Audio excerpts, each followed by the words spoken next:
Hey guys, FilthyRobot here, bringing another guides, tips, and tricks video. This is the second part of my comprehensive newbie guide. This is for once you hit the start button, once you've launched the game, so you've made all the decisions, you made all the doctrine decisions, made all the hero decisions, and now you've started the game, what the hell is going on and what you need to do in the game. So let's break that down as efficiently as we can.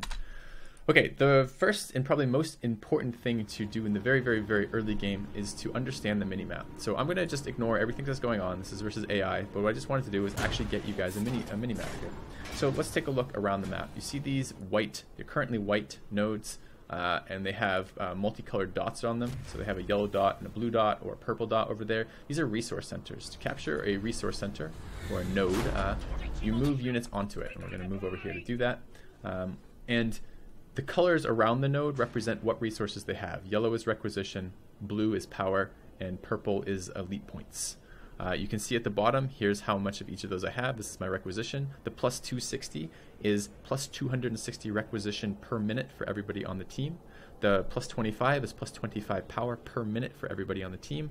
And the 0 counting down like that is the number, that's how many more seconds before we get a requisition, an elite point rather. And the starting for that is 1 elite point every 120 seconds. And if you build, if you get upgrades, you can get that down to 1 elite point every 90 seconds. Okay.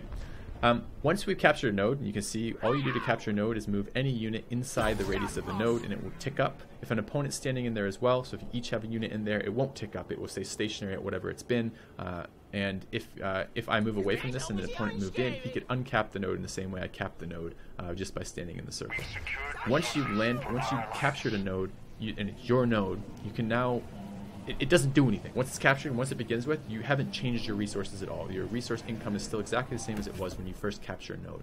To make a node give you resources, you have to build a generator on it. On this node, because if you look at the minimap, it's only a power or elite point node, I can only build an elite point or power generator. So here I am building a an elite point generator rather. Here's the health of it. Here's how long it will take to build. Once it finishes, it will begin giving me extra elite points for my team per unit of time, right? So it will be less time before generating more elite points. All right. Once someone has built, and the AI is upgrading stuff right now. Let's see if we can do it on this one when this finishes. We'll come back to that in just a second. Okay. All nodes are not created equal. You can have a 2-point node, a 4-point node, or a 3-point node on any of these. And if you look, this middle one here has 2 power and 2 requisition on it. This makes it a very powerful node. Yes, you'll have to build 2 power generators and 2 requisition generators on it to harvest all those resources. But as a node, it provides essentially twice as much as any other node in this map because it has four prongs on it as opposed to 2, which means this is a strategically valuable node because it's giving more resources than anything else. In the early game, you'll notice on this map in particular, like this map for example, we have 3 nodes that are very close to us, this node, and this node. And our opponents have 3 nodes that are very close to them, this node, and this node. And then there's 3 nodes that are a little bit further away. These are essentially in the middle of the map, this node, and this node. The game is essentially about out-resourcing your opponents. And one of the ways to do that is to acquire either more nodes than your opponent or better nodes than your opponent. So a lot of the early game is about fighting about the contested nodes, the nodes that are available to both players or kind of farther away from both players, and fighting for taking over those nodes. So if you want to know what should I be doing in the early game, you should be capping and upgrading your very close nodes and then trying to reach for the further nodes. Okay, so this elite point generator is finished. We now generate elite points faster. Now we have 2 other icons over here. The first of these is building our power generator because we haven't built a power generator here, which means we're not actually generating any power from this node. We're just generating elite points from this node. And the second is the resource upgrade. You can you're going to have, as you pass through the tiers, with Orc it's the number of wall banners, with Eldar and Space Marine it's what tier your town hall is, your central building, your stronghold, or whatever it's called for each of the factions, webway assembly. As you tier up on that, you'll get more of these options available, and you can upgrade these to tier the first resource upgrade, the second and the third resource upgrade. These increase the resources gained by these nodes by a flat percentage. So, for example, if you had 2 power generators here and 2 requisition generators here, the upgrade of 25% is going to be quite valuable. The thing is, this is in a very risky location. It's in the center of the map. It's very easy to attack. you're going to be asking yourself a lot of times, when should I invest in this, and which one should I invest in? Should I resource upgrade this node, or should I resource upgrade this node, for example? And the easiest answer is twofold. The first is higher value ones are a better investment if you can hold them safe. And the second thing is nodes that are safer are a better investment because they're less likely to be attacked and destroyed. The opponent can kill your resource generation on there, can kill your generators. If you lose your generators, you lose this upgrade. It's actually about to happen right here. That means the resources you spent increasing your resource production are going to be lost. So when you think about, oh, I have the resources, I want to get a resource upgrade, it's going to give me more long-term requisition or power or elite points, where do I do that? Think of safer nodes and think of higher value nodes. The other thing is, if you build an LP, which is a listening post, on top of the node, it will protect the generators. The opponent will have to kill the listening post before he's able to attack the generators. So one way to protect the contested node is to build a listening post on it. It gives you some time to respond, to get troops over there to protect it before the enemy can just kill your power generators. It is an investment of cost, but it may save you long-term requisition or power.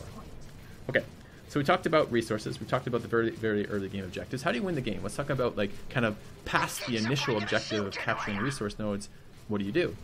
Well, the goal is to kill the enemy power core. To kill the enemy power core, you have to first kill the shield generator. Once you kill the shield generator, the turret becomes vulnerable. You then kill the turret, and once the turret is killed, the power core becomes vulnerable. On this map, there are 2 turrets and 2 shield generators. You only have to kill 1 shield generator and 1 turret before the power core is accessible. Power cores, in of themselves, don't have any defenses. Turrets do. Turrets have pretty decent DPS. And they have a giant AoE stun they can do. And shield generators have a shield on them that can protect units standing near them, but nothing that really is offensive in nature. When you kill a shield generator or when you kill a turret, your entire team gets a chunk of requisition, a chunk of power, and an elite point. I can't remember if it's 1 elite point. I think it's just 1 elite point for each of those kills. But one of the snowball strategies, one of the ways to get ahead in the game, is to very quickly attack shield generators in particular, because they're vulnerable, they don't have any innate defenses. And once they've killed a shield generator, your entire team gets a big chunk of power, requisition, and elite points, and you use that to invest very quickly in units and continue to pressure the enemy. So protecting these structures or attacking these structures on your opponent's side is a very powerful way to get ahead for your team. So that's going to be one of the other things you're going to want to concentrate on in the early to mid game, is thinking about ways that you can sneak in. A lot of harassment is built around these. These are buildings. We're going to talk about different types of armor in another video, but just to put it out there, different types of buildings. Buildings have a tougher armor class than normal. They have heavy armor, and there's certain units that ignore heavy armor. So one of the early game strategies you'll see is people rushing an early game unit that ignores heavy armor to go quickly kill shield generators to get their team a large amount of increase in requisition and power. So just be aware of that. Defending those is really useful. Okay, one more thing we need to talk about for the basic understanding of the game. Those are escalation phases. Escalation phases are just going to increase across time. You can start at escalation phase 1, and it goes from 1 to 3 to 4. The 4 escalation phases. Basically, each escalation phase increases the amount of resources that everybody is getting as a percentage. So what this means is, in the mid game and the late game, when the escalation phases are further along, there's going to be more resources available for everybody, and those mid game and late game units are going to be a lot more of them, because everyone's got more resources, and the more cost intensive ones are going to be out more often because people actually have the resources to spend. So just be aware of that. There's also in the early phases, there's a discount on losing units. It's supposed to be in there as a kind of comeback mechanic. So if you get wiped in the early game and lose a couple of stacks of units, you're not out of the game, because there is a cost refund on that, and that refund goes down over time. So by the time you're in phase 4, I don't believe there's any refund on units that die, although you are generating more resources as a whole. Okay, so we talked about the resource points, we talked about early game objectives, we talked about how to win the game, we talked about the impact of killing the building objectives. Oh, the other thing I would like to talk about is communicating with your allies. This is another important thing. You can, of course, type. Enter is actually team chat by default. Shift enter is talking to everybody by default. But if you don't want to type, you have some very simple commands down here. You have attack, which is attack this position. which is everybody on your team will get that notification. So it's very helpful if you're like deciding you guys want to attack this node and you're just trying to get some basic communication with your allies. You might say, you know, you might ping this once or twice, you know, like let's attack here. You have a defend option, which is pretty good. So that's like let's defend here. In other words, you see a push coming, you want backup there, you can do that. If you communicate better with your team than your opponents, you're going to be at a huge advantage. You don't have to be better than your opponents to beat your opponents, you just have to coordinate better. So if you can have it so your opponents are always fighting, every time one of their players pushes, he pushes into two of you, well, he's fighting a 1v2 every single time.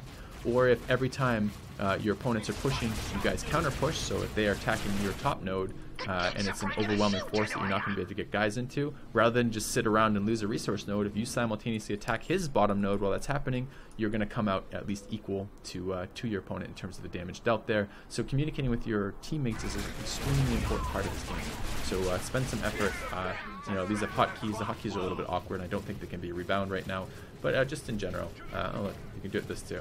So Control B, that's a little bit more reasonable. So I could, for example, hit Control B and then hit attack. That's not bad for hotkeys. This one's a little bit awkward. Control J and Control H are a little bit further away than Control B. So anyways, that's that. Okay, so I think this pretty much sums it up. You guys can see right now, if you want to see how elites work, you can see that these are now glowing because I have more than enough elite points to deploy them. I can deploy each of them, so if I deploy him, he'll show up.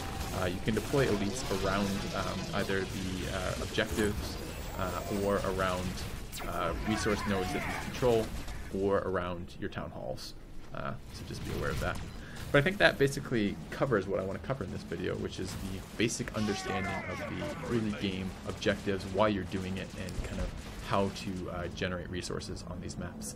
So thank you very much for watching, guys. Hopefully this was helpful. I will be doing a breakdown of the individual early game strategies for each of the factions in another video. So if you want to hear about build orders and what units to use, we're going to talk about that, just not in this particular video. So if you enjoyed it, please hit the follow button. And as always, thank you very much for watching. Hopefully this has been helpful for you guys. Filthy out.